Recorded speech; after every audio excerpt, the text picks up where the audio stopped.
তিন নম্বর কি? রাসূলুল্লাহ বলছেন দেশের মাটিতে যতগুলো নেককার, দিনদার, পরেজগার, আল্লাহওয়ালা, নমাজি মানুষগুলো আস্তে আস্তে আস্তে আস্তে মরে শেষ হয়ে যাবে। হাদিস আল্লাহ তাআলা নবী বলছেন ইন্নাল্লাহা ইয়াকবিজু শারীতাতাহু মিন আহলিল ইলমি ওয়া ইয়াবকা আজাজাতান। যেগুলো নেককার মানুষ যারা ভোর রাতে গিয়ে আজান দেয়, যারা সাহারির টাইমে গিয়ে হাইয়া আলাল বলে ফালা বলে মানুষকে ডাক দেয়, এই রকম মানুষগুলো সব মরে যাবে, সব দেশের মাটি থেকে মরে মরে সাফ হয়ে যাবে। আর থাকবে কারা?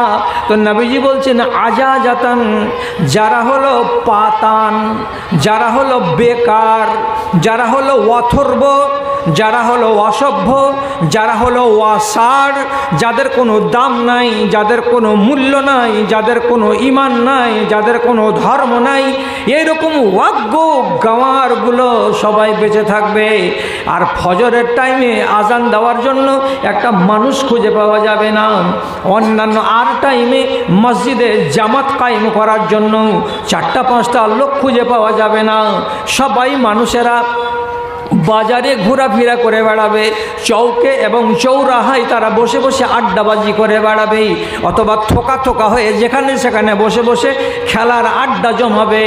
মানুষের অভাব থাকবে না, কিন্তু আল্লাহর মসজিদে জামাত কায়েম করার জন্য লোক খুঁজে পাওয়া যাবে না। এমন ওয়াসারগুলো, এমন অপদার্থগুলো, এমন ছাইগুলো, এমন ছাঁটগুলো সব বেঁচে থেকে যাবে। আর বাকি ভালো মানুষ কটা সব আল্লাহ রাব্বুল আলামিন তাদের মৌত দিয়ে দেবেন। যেদিন দেখবে গ্রামে বুড়া বুজরুকগুলো আর নাই, যারা রাতের বেলায় আজান দেয়, যারা নমাজগুলোকে ঠিকঠাক করে কায়েম করে, যারা মসজিদকে ঝাড়ু দেয়, যারা মসজিদে সব বিছিয়ে দেয়, আর জুমার নামাজের পরে যারা সব চাটাইগুলোকে জড়ো করে দেয়, যারা মসজিদের ওযুখানাকে একটু পরিষ্কার করে দেয়, ওখানে মগ বাটিগুলোকে এনে সাজিয়ে টাজিয়ে দেয়, এই রকম মানুষগুলো সব মরে শেষ। বেঁচে আছে কারা? তো যেগুলো ওয়াসার, অপদার্থ, অযোগ্য, নরাধম, আবোলা, একেবারে ফালতু, এই ছেলেগুলো বেঁচে আছে।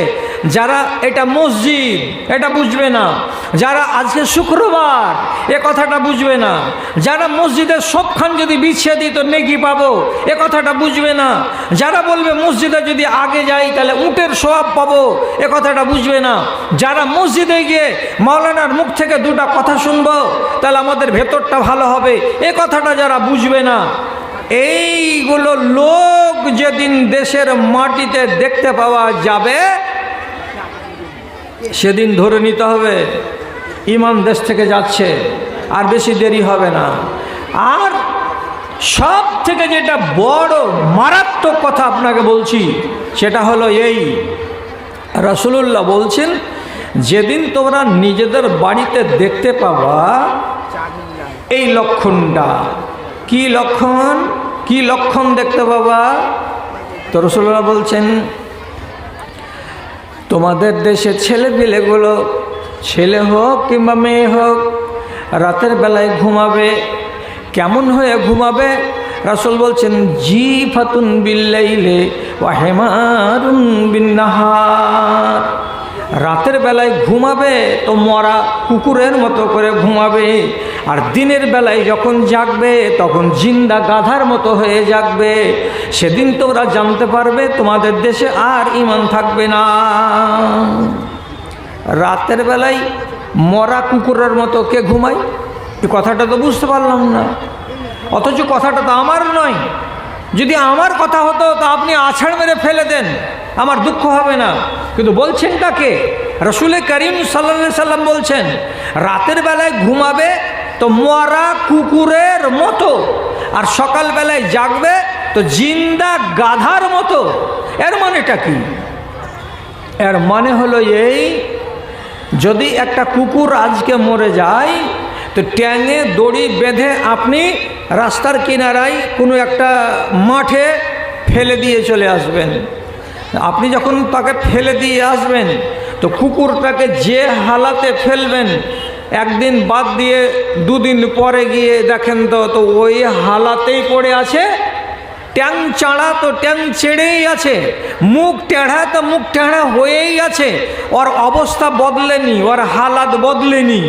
যে হালাতে ফেলেছিলেন ওই হালাতেই আছে মরা কুকুরটা। তাহলে মানুষকে কেন আল্লাহ নবী কথাটা বললেন?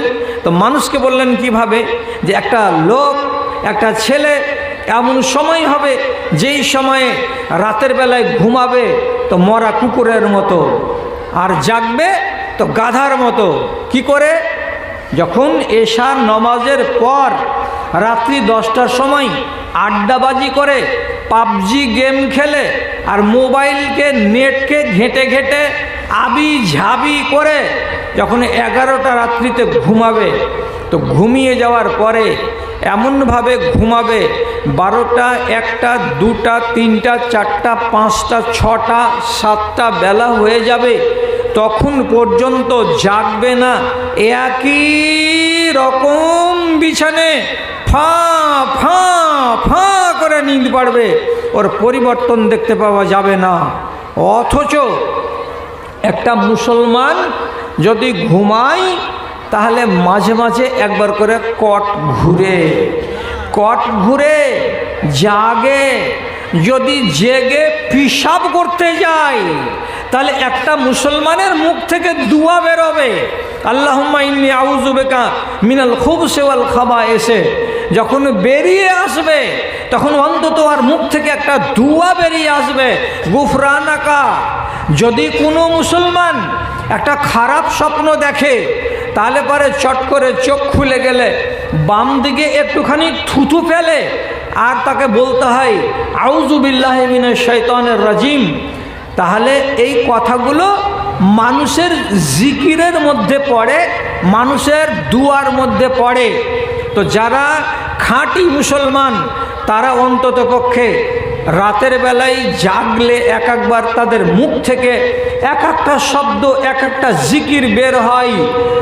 আর কমসে কম যখন রাত 4:30টার সময় আজান পড়ে তখন বিছান ছেড়ে দেয় আর দিয়ে ঠান্ডা পানি কলসি থেকে ঢেলে কষ্ট করে ওযু করে 2 পা 4 পা করে হাঁটতে হাঁটতে মসজিদের দিকে যাই। মসজিদের দিকে যখন যাই তখন একটা মুমিন মুসলমান দুয়া বলতে বলতে যায়, আল্লাহ তুমি আমার অন্তরে নূর দাও, তুমি আমার চোখে নূর দাও, তুমি আমার কানে নূর দাও, তুমি আমার ডানে নূর দাও, তুমি আমার বামে নূর দাও, তুমি আমার পায়ের তলায় নূর দাও, তুমি আমার মাথার উপরে নূর দাও, চারিদিকে আমাকে নূর আর নূর, আলো আর আলো দাও। বলতে বলতে যাই মসজিদ। তাহলে কটার সময় জাগলো? 4:30 রাতে জাগলো, তখনও তো রাত বাকি। এটা হলো ভালো মানুষের চরিত্র। আর একজন ওই বাড়িতেই শুয়ে আছে, কখন 4:30 হলো ও জানে না, কখন মসজিদে বলেছে আসসালাতু খায়রুম মিনান নাওম, হয়তো কানে গেছে, খেয়াল করেনি, জাগেনি। তাহলে 5টা হয়ে গেল, 5:15টাতে জামাত শেষ হয়ে গেল, 6টার সময় সূর্য উঠে গেল, তখনও বিছানে ফোঁ ফোঁ করতেই আছে। জাগলো কটায়? 7টায়। মুখটাকে কোনো রকম ধুয়ে নিল, বাসি মুখ।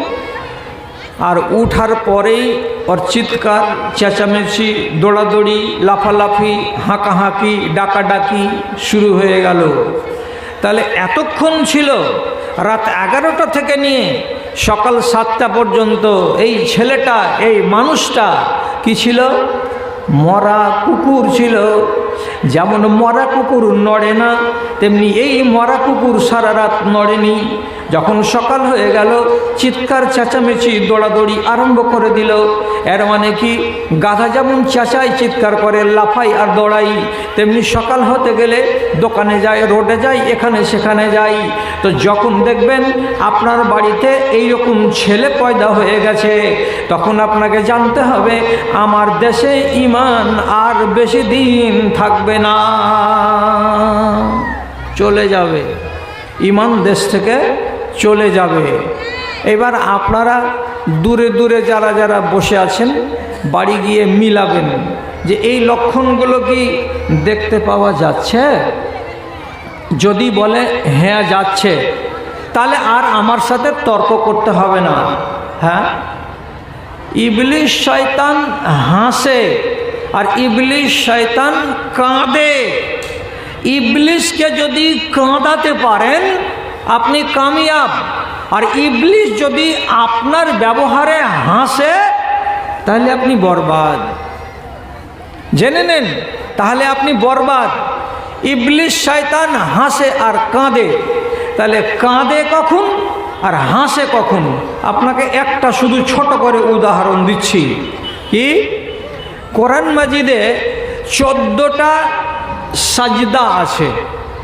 কোরআন পড়তে পড়তে পড়তে পড়তে সেজদার যখন আয়াত আসবে তখন ওইখানে কোরআনটাকে ডান দিকে বা বাম দিকে রেখে দিবেন, আর দেওয়ার পরে আপনি সাজদা দিবেন একটা।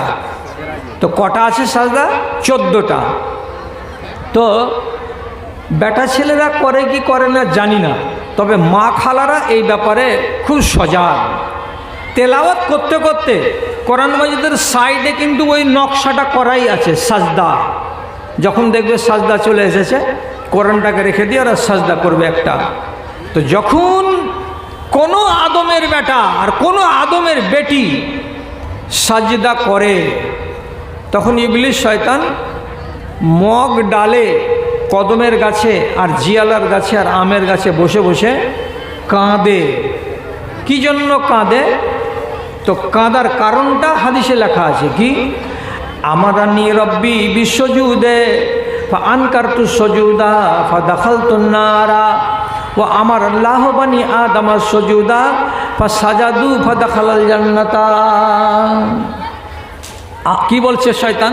বলছে আমাকে আল্লাহ রাব্বুল আলামিন আজ বহুদিন আগে একটা সিজদা দিতে বলেছিলেন, আদমকে সাজদা করে দাও। আমি আল্লাহ তাআলার একটা কথা মানিনি, একটা সিজদা আমার দ্বারাই দেওয়া সম্ভব হয়নি। তার কারণে আল্লাহ আমার উপরে নারাজ হয়ে গেছেন এবং আমার নসিবে আগুন লিখে দিয়েছেন, জাহান্নামের আগুন। কাজে আমি যেদিন মরে যাব সেদিন আমাকে জাহান্নামের আগুনে জ্বলতে হবে। আর আদমের বেটা বেটিকে আল্লাহ রাব্বুল আলামিন সিজদার কথা বললেন, আর তারা যখন জানলো যে আমাদের সাজদা দিতে হবে, আল্লাহর কথা শুনে তারা সাজদা দিল, তারা কপালটাকে জমিনে ফেললো। তো আল্লাহর কথাকে মেনে নিয়ে এরা সাজদা দিয়ে এরা নিজেদেরকে জান্নাতি বানিয়ে নিল। তাহলে এরা সাজদা দিয়ে হলো জান্নাতি, আর আমি সাজদা না দিয়ে হয়ে গেলাম জাহান্নামী। এই কথাটা যখন তার ভাবনাতে আসে তখন কুক ছেড়ে ছেড়ে কান্না করে। কোথায়? তো মগ ডালে, গাছের ডালে বসে। হায় আমার কপাল, হায় আমার কপাল। তাহলে ইবলিশেরও অনুশোচনা হয়, ও কাঁদে আর ও হাসে। হাসে কখন? খেয়াল করুন, আজান পড়ল, সবাই শুনলো, গোটা দেশের লোক, টোলার লোক, যে মাইক টোলাতে টোলাতে পাড়াতে পাড়াতে মাইকের আওয়াজ কন কন কন কন করে আপনার বাড়ি পর্যন্ত পৌঁছে গেল, আপনার ল্যাপের তলাতে ঢুকে গেল আজান, আপনার কান পর্যন্ত ভরে দিল, তারপরেও আপনি জাগলেন না। যারা জাগার তারা জেগে গেল, আর যারা জাগলো না এই লোকগুলোর পিছনে তদবির শুরু করলো কে? তো ইবলিশ শয়তান। কেমন করে? হাদিস বলছে একটা নওজওয়ান শুয়ে আছে এবং তার পাশে তার বউ শুয়ে আছে, সেও জাগলো না এও জাগলো না। এমন সময় ওই নওজওয়ানের কাছে ইবলিশ শয়তানের যারা চামচা আছে, চেলা আছে, তারা একজন যায়, আর যাওয়ার পরে আস্তে আস্তে করে তার হাতটাকে বুলাই, আস্তে আস্তে করে নিজের হাতটা তার মাথার উপরে রাখে, আর এমনি এমনি করে নেড়ে নেড়ে দেয়। আর দেওয়ার পরে শয়তান ছেলেটাকে বলে, আলাইকা লাইলুন তাবিলুন ফারকদ, আলাইকা লাইলুন তাবিলুন ফারকদ। যে ছেলে ঘুম যায় না ওই ছেলেকে তার মা ঘুম দেওয়ার জন্য যেমন লুরি গান শোনায়, তেমনি তখন ছেলেটা ঘুমিয়ে যায়। তো ঠিক সেই রকমই ইবলিস শয়তান ওই ছেলেটাকে তার ঘুমটাকে গাঢ় করে দেওয়ার জন্য একটা করে লুরি গান শোনাই আর বলে আলাইকা লাইলুন তাবিলুন ফারকদ, আর একটু ঘুমারে ধন, আর একটু ঘুমারে ছেলে, আর একটু ঘুমিয়ে যা রে বাছা ধন, আর টাইম আছে, এখনো টাইম বাকি আছে, জাগিস না জাগিস না, এখনো জাগিস না। এই বলে তার সিথানে বসে বসে তার মাথাটাকে থপ থপ থপ থপ করে নেড়ে নেড়ে দেয় আর বলে ঘুমা ঘুমা, আরাম করে করে ঘুমা। ছেলেটা ঘুমাই, ঘুমিয়ে গেল। এদিকে মসজিদে জামাত শেষ। যখন মসজিদে জামাত শেষ হয়ে গেল, ইবলিস শয়তানের কেল্লা ফতে হয়ে গেল, তখন ওই সিথান থেকে উঠে গিয়ে একটু দূরে দাঁড়িয়ে খটখট খটখট খটখট করে হাসে আর বলে কাজ হয়ে গেছে। কি কাজ হয়েছে? বলছে এই বাড়িরই সাইফুদ্দিন হাজি সাহেব 4:30টার সময় জেগেছে আর জাগার পরে মসজিদে চলে গেছে। আর সাইফুদ্দিন হাজি সাহেবের বাড়িওয়ালি হাজি সাহেব নি, ও বুড়ি মানুষ হুটুর হুটুর করে ওযু করেছে আর করার পরে ঘরের কোণে বসে বসে ও নামাজ শুরু করেছে। ওদেরকে পারিনি সোজা করতে, আর ওরই নসল, ওরই আওলাদ, ওরই জন্ম দেওয়া ছেলেকে আর ওদেরই বাড়ির বৌমাকে পেরেছি। এরা চেতন হয়নি, শুয়ে থেকে গেছে। এই দেখো সূর্য ওঠার টাইম হয়ে গেল, এরা নামাজের পরোয়া করে না। তোরা কে? তোরা কে? তোরা কে? এ কথাটা বলে শয়তানের এবার হাসি শুরু হয়। কি বলে শয়তান? শয়তান বসে হাসে জয় হাসি, শয়তান বসে হাসে জয় হাসি। ওরে আদমের সন্তান, তোদের পিতারা ছিল খোদা ভীরু, তোরা কেন মস্তান রে, তোরা কেন মস্তান? আমি যে তোদের নরকের নেতা, আয় আমার পিছনে আয়। আমি যে তোদের নরকের নেতা, আয় আমার পিছনে আয়। তাগুতের রাজ কায়েম হয়েছে সারাটি দুনিয়ায়, হায় রে হায়। মুমিনের রাজ ঈমান নিয়ে বেঁচে থাকাটাই হয়েছে দায়। তাহলে ইবলিস বলছে তোরা আমার জাত, তোরা আমার বন্ধু, তোরা আমার পার্টনার, তোরাকে সাথে নিয়েই জাহান্নামে যাব, এটাই দায়িত্ব নিয়ে আমি এসেছি দুনিয়াতে। তাহলে আমি পেলাম কার বাড়িতে? একজন নমাজি হাজি সাহেবের বাড়িতে। তাহলে যেদিন দেখতে পাবেন ইবলিস শয়তানকে হাসাবার মতো লোক দুনিয়াতে তৈরি হয়ে গেছে, আর রাতের বেলায় মরা কুকুরের মতো ঘুমাই আর দিনের বেলায় জ্যান্ত গাধার মতো জেগে উঠে, তাহলে আর কোনো মাওলানাকে জিজ্ঞেস করতে যাবেন না দুনিয়াটা আর কতদিন থাকবে। আপনার পরে আল্লাহ তাআলা খুব তাড়াতাড়ি একগুলো এমন ওয়াজ, এমন অথর্ব, এমন অপদার্থ, এমন না আহাল একগুলো লোককে দুনিয়াতে পয়দা করে দিবেন যে সেই যুগের লোকগুলো দুয়া, তসবিহ, নমাজ, রোজা এগুলো কিছুই বুঝবে না, কিছুই বুঝবে না। কথায় কথায় কোনো মানুষের মুখ থেকে যদি বেরিয়ে যায় লা ইলাহা ইল্লাল্লাহ, কোনো মানুষের মুখ থেকে যদি বেরিয়ে যায়, তাহলে ওর পাশে 3-4 জন লোক তখন বলে উঠবে, দাদু কি বললা তুমি? কি বললা? বলছে লা ইলাহা ইল্লাল্লাহ। এ কথাটা শোনার পরে তখন এই বলবে, অথচ এরা বয়স হয়ে গেছে, তো বলছে এই শব্দটা মাঝে মাঝে আমার বাপকে বলতে শুনতাম, এই শব্দটা মাঝে মাঝে আমার মা বলতো, তাই আমরা শুনতাম। মা বলতো, বাপ বলতো, এ কথাটা আমরা যখন ছোট ছিলাম তখন আমাদের বাপ মার মুখে একবার করে শুনেছি। ওইগুলো বাপ মরে গেছে, এরা এখন বাপ হয়ে গেছে, এরা এখন আর লা ইলাহা ইল্লাল্লাহ কিংবা সুবহানাল্লাহ কিংবা আলহামদুলিল্লাহ কিংবা নমাজ রোজা কিছুই বুঝে না, কিছুই বুঝে না। শেষে আল্লাহ তাআলা জিবরিলকে পাঠাবেন, জিবরিল দুনিয়া দেখে এসো। কিয়ামত করতে হবে। পাকাবাড়ির আবুল কালাম 500 টাকা 1 কুইন্টাল মাল। আচ্ছা আচ্ছা আচ্ছা, 2-3 মিনিট আর নিয়ে নিই। আচ্ছা, তো শেষে জিবরিলকে আল্লাহ তাআলা দেখতে পাঠাবেন, দুনিয়া দেখেছো তো কি হালাতে আছে। তো জিবরিল দেখে টেকে যে বলবে, আল্লাহ দুনিয়াতে খুঁজলাম চারিদিক, তার ভিতরে কিশনগঞ্জেও গেলাম, মালদাতে গেলাম, মুর্শিদাবাদে গেলাম, ঝাড়খণ্ডে গেলাম, তো শুধু আল্লাহ শব্দটা বাকি আছে, আর কোনো জিনিস বাকি নাই। নমাজ নাই, রোজা নাই, মসজিদ বিরান, মুসলমান সব এমনি গাধা গরুর মতো হেঁটে বেড়াচ্ছে।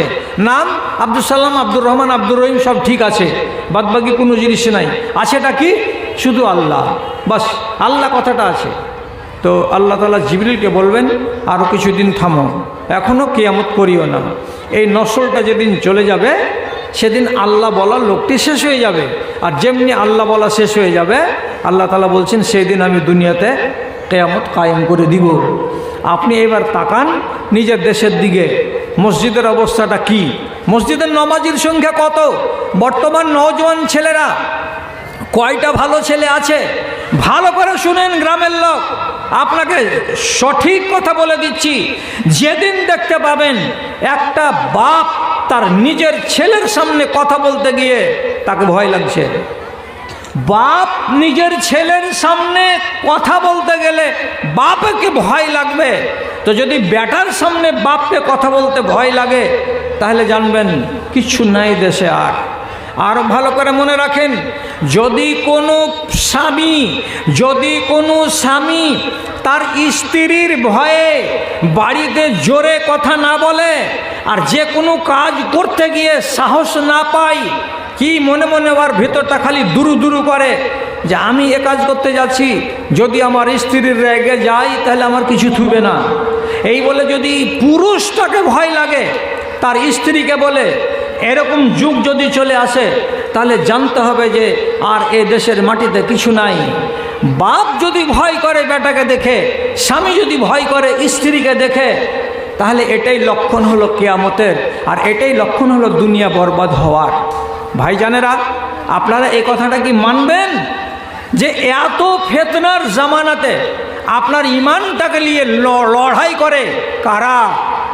আপনার ইমানকে বাঁচাবার জন্য চেষ্টা চালাচ্ছে কারা? একমাত্র যারা দুনিয়াতে আলেম আছে তারা। এবং এই যে মাদ্রাসাগুলো আপনারা খুলে রেখেছেন, এই মাদ্রাসাগুলো লড়াই চালাচ্ছে, আপনার কাছ থেকে ছিনিয়ে আনছে। একটা ছেলে দেন, ছেলেটাকে আমরা পড়িয়ে শুনিয়ে মানুষ করব। ছেলেটা বড় হোক অথবা ছোট হোক, একটা আলেম হবে। আর এই ছেলেটা যদি আলেম হয়, আপনার গ্রামের মসজিদে গিয়ে অন্ততপক্ষে তারাবির নমাজটা পড়িয়ে দিবে, অন্ততপক্ষে জুমার খুতবাটা আপনাকে দিয়ে দেবে, আপনাকে দুটো কথা বলতে পারবে, আপনার বাপ মরে গেছে তার জানাজাটা পড়িয়ে দিতে পারবে, আপনার বাড়িতে বিপদ এসেছে আপনার বিপদের কালে আপনার সাথে আপনার পাশে দাঁড়াতে পারবে। এই জন্য তো এই মাদ্রাসাগুলো, এরা হলো ফ্লাড লাইটের মতো।